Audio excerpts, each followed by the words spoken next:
Hi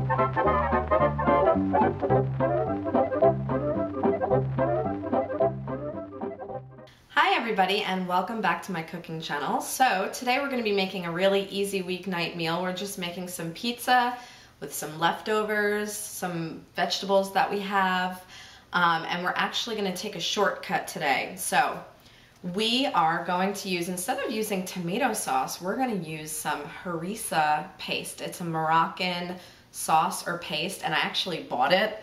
So it's already made, which I don't normally do, but the brand is called Saffron Road, and I found it at a store, and it's certified organic, no GMOs, there's no preservatives in it, and the ingredients are water, roasted red peppers, tomato puree, red bell peppers, pear juice, cornstarch, lemon juice, sea salt, spices, onion, and garlic, and that was it. That's why I bought it. I'm just kind of curious about it.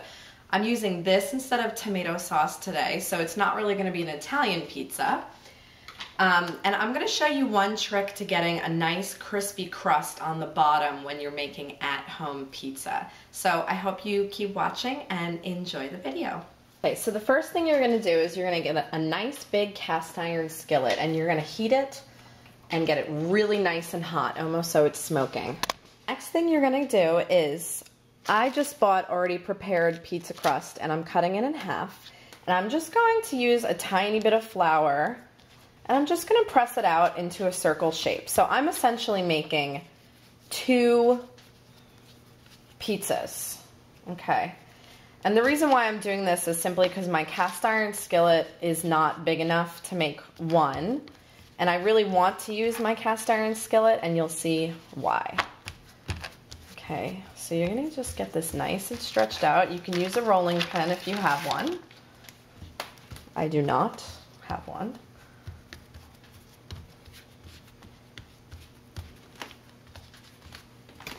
So as you can see, my cast iron skillet is smoking, and I'm just going to go ahead and drop my crust in there. I put a little bit of oil just so it won't stick.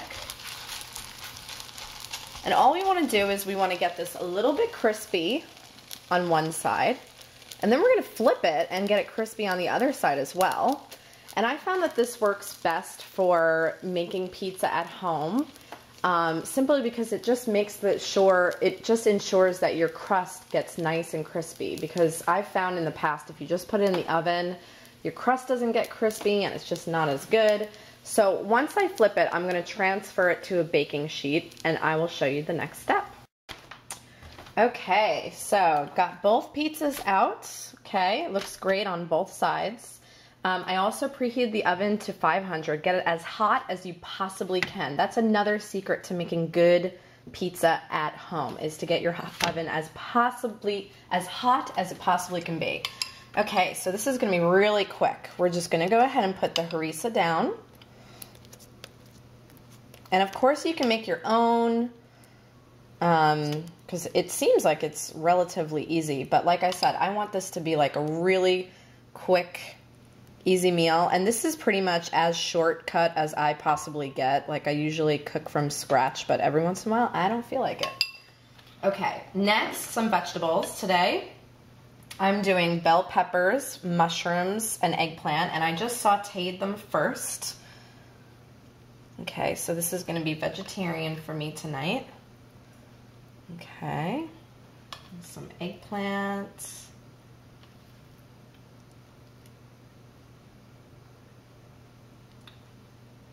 I just cut it into slices. I just sauteed like 1 eggplant and maybe 4 or 5 mushrooms and 1 bell pepper with salt and pepper. Very basic, really easy. Okay. And then I also have some sun-dried tomatoes with some olive oil. I thought that that would be kind of like the tomato aspect of this dish. I do love me some sun-dried tomatoes. I always think that they kind of liven up a dish. Okay. And then I have some feta cheese. I'm just using what I had in my fridge. So obviously, as you can see, you can mess around with the ingredients. I more so wanted to show this to you more for the method of making the pizzas. And also just using something different other than tomato sauce. And then I'm gonna top it with some cheese. This is just like an Italian blend.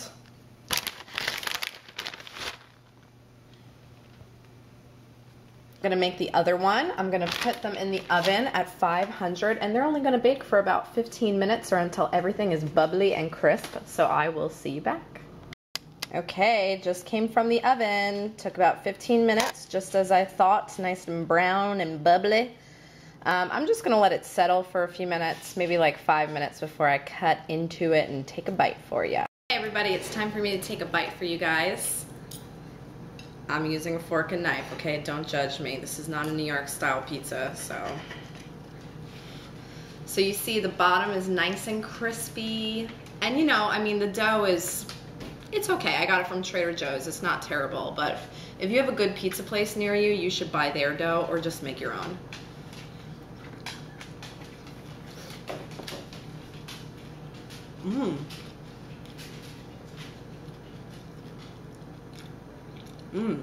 I like it a lot. It's just, it's a nice change with pizza, you know? I think that the combination of the vegetables that I used are also go really well with the harissa paste. And how do I describe it? It kind of tastes like a roasted red pepper sauce, but with some more like African spices in there. And it's a little bit spicy, but not too bad at all. So anyway, I hope you give this a try. It's more of a technique than it is a recipe because you can change up the ingredients as much as you want.